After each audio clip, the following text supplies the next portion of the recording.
Once a giant, always a giant. For me, it's only a giant. What's going on YouTube, W546? Today we got Malik Nabers, and the Giants have got to do something before they lose this dude. He's been saying all types of crazy stuff in the media. We had a report that came out last week that was like he didn't care about drops, blah, blah, blah. He basically wasn't taking any accountability. Now, we still don't have the video of that, and some people are saying that that was a complete lie.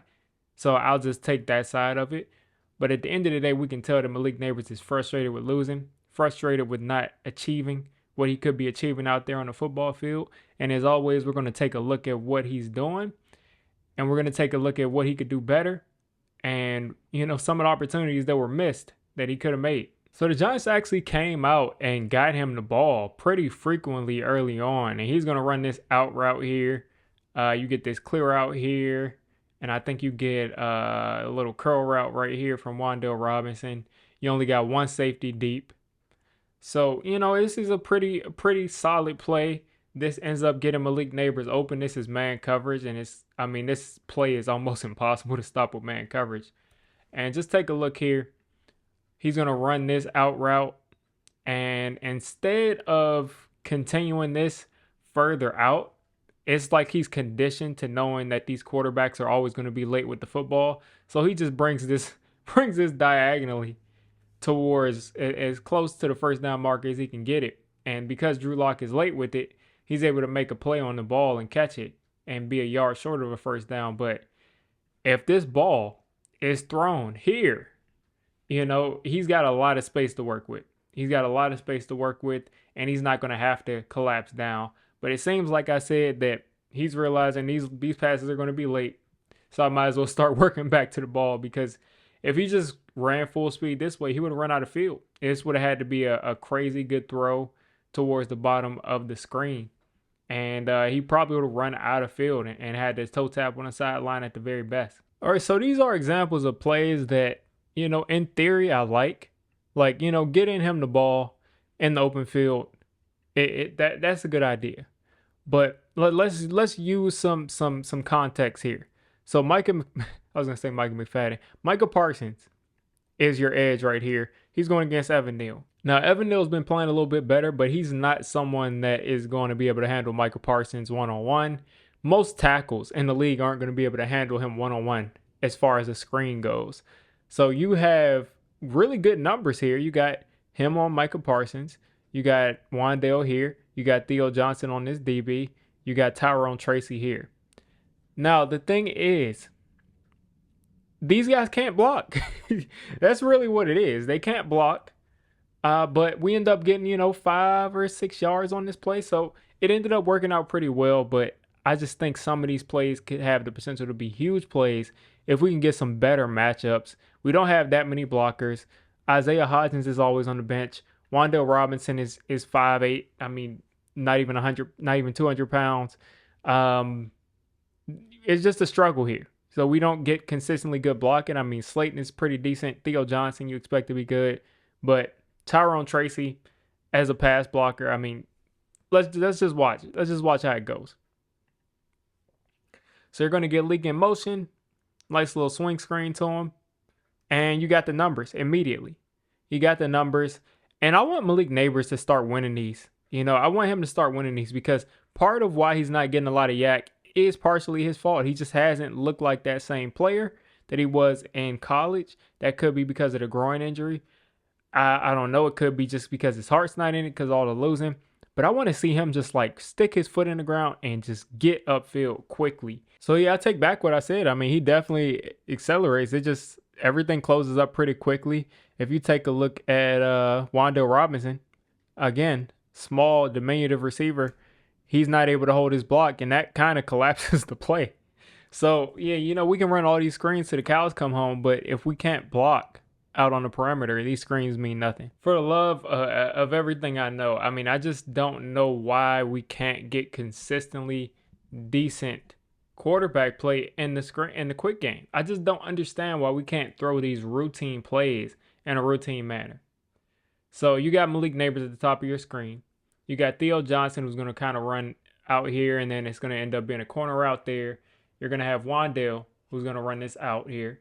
And they're going to have Malik Nabers get schemed right open. He's got a slant here, and the ball is just late. The ball is late. You got man coverage. You get the exact look that you want from the defense, and boom, the ball should be in his hands right now. It should be in his hands and in front of him right now, but Drew Lock waits a tick, and then he throws it behind him. And then that leads to Malik Nabers dropping the ball, which he still got to catch that.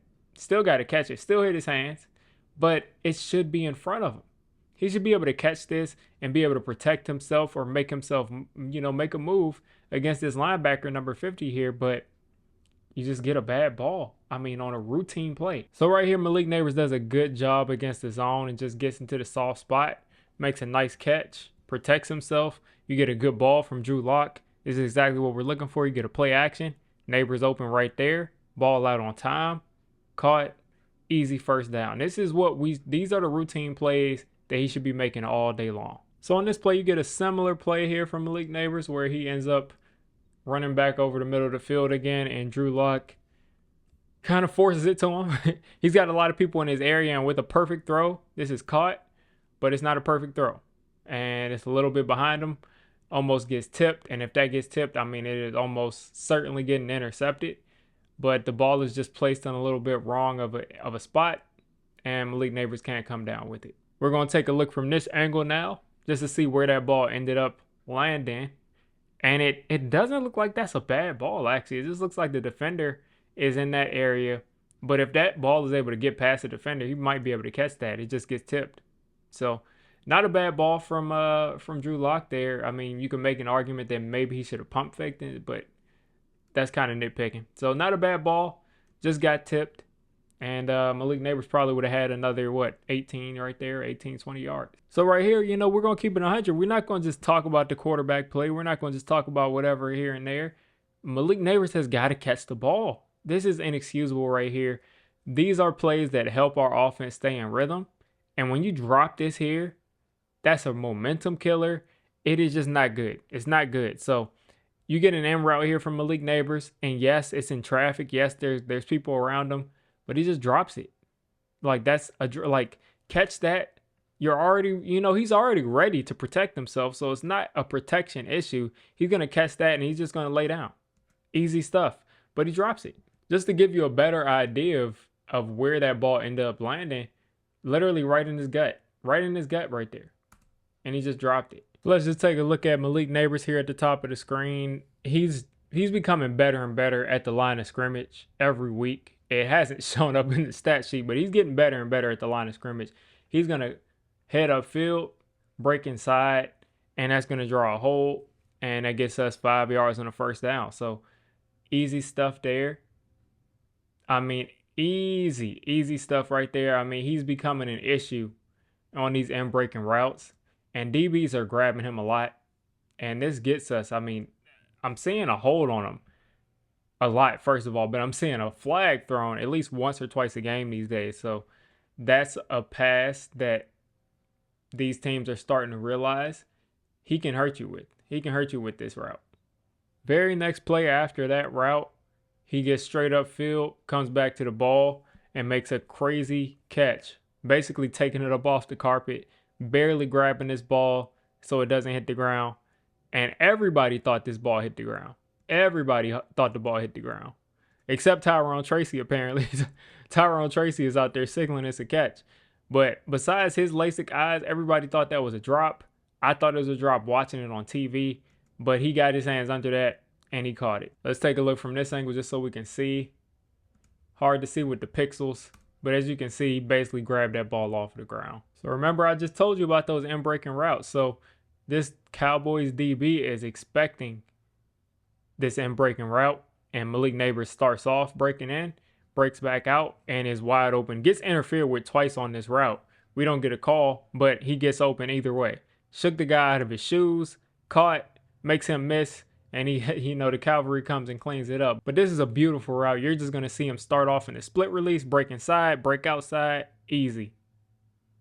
So this next play is a perfect example of the offensive line breaking down. And I mean, this time, Malik Nabers kind of hits a double move here down the sideline, and if Drew Lock has forever to throw the ball, then he's going to maybe, hopefully he throw it to him for a touchdown. But Malik Nabers nonetheless is wide open for a touchdown. You got Chris Hubbard, you got Evan Neal. What do you expect? But just take a look here at Malik Nabers at the top of your screen. You're going to see him get straight upfield. And, again, if Drew Lock has the time, if for some reason he's able to step up in the pocket here and he's able to reset, this is a walk-in touchdown. I mean, he is dusting this guy, and it's so pitiful. We've gotten to the point where we don't even remember Malik Nabers as a deep threat. He's playing like he's Anquan Bolden because of the quarterback situation and the team. All right, so for this concept, you're going to have Theo Johnson on the seam, which could have been a seam that goes for a touchdown. You're going to have Malik Nabers running this fade route here. And those two routes are going to basically freeze this safety where he's going to have to pick either I'm guarding Malik Nabers or I'm guarding this seam. Now, this seam ends up being so wide open that the safety commits there. But take a look at Malik Nabers at the top of your screen. Right out of the split release, wide open. But Evan Neal doesn't do his part. Drew Lock is instantly under pressure. And this should have been a touchdown. Actually, still should have been a touchdown. Even without the pressure, he's able to hit Theo Johnson here. With the pressure, he's able to hit Theo Johnson. Like, before Michael Parsons here, he can get this ball out to Theo Johnson. Now, with the pressure there, I mean, he's not going to be able to hit Malik Nabers either way. But nonetheless, Malik Nabers is wide open for a touchdown. So, yeah, Dable does a decent job moving him around. He's going to motion him out to this slot here. He's going to get upfield, break inside, come back outside, and he's going to have so much separation that is ridiculous. So, easy stuff here. It is ridiculous to play man coverage against Malik Nabers at this point. And, oh my gosh, I really wish these balls were on time with these quarterbacks, because if you give him space to run, I mean, who knows? I mean, why should he have to slow down and have the ball come to him this late with all the zip Drew Lock has on his arm? Get him the football right here so he can catch this ball and just run down the sideline and score a touchdown. He can easily do that. But because the ball is late, he has to basically run out of bounds. I mean, he does a good job staying in bounds, but you all get the point. If this ball is thrown to him earlier on, he's going to be able to actually make something happen with it. So right here, we get to see a little bit of the yak ability that Malik Nabers has. He's on this drag, this inside drag. I think they ran this exact play last week, and I was kind of frustrated for how the ball got delivered to him. But he gets this drag here. I don't have an issue with the ball placement, because if he places out in front of him, you can make an argument that this guy has outside leverage. So I don't have an issue with that. Also, Drew Lock's on the ground. He's throwing this fading away while he's getting tackled. So I don't have an issue with the throw at all. Malik catches it, makes the first guy miss. Makes the second guy miss, but of course somebody comes with the help. Still does a good job to fall forward right there and turn that play into something close to a first down. Yeah, something close to a first down there. About 2 yards short. All right, so this is the play that ended up going to Theo Johnson here, and he broke like 3 tackles, and it ended up being a highlight play. He got a first down. Everybody was happy. Everybody was cheering. But if you take a look at Malik Nabers at the top of the screen, this double move that he hits this DB with is completely ridiculous. I mean, completely nuts. This is LSU level double move from Malik Nabers, and he gets held at the top of the route, and he still has a separation. Just take a look at it. He gets held here right in front of the referee, but there's still separation. Now, again, I mean, the tight end is right in front of him. But again, I mean, some of these times, why not take a look at Malik Nabers? Why not just say, Malik has a double move. Let's see if he gets open. But I understand you got a tight end so wide open, it makes no sense not to throw it to him. So here you go. Malik right here at the top of the screen. Every single route he runs looks the same. He pops out into that split release. And when I say split release, I mean he's pretty much just dead even. So if you fast forward to this release, his feet are going to be parallel to each other. So that's what I mean as far as split release. You don't know if he's going to take that inside.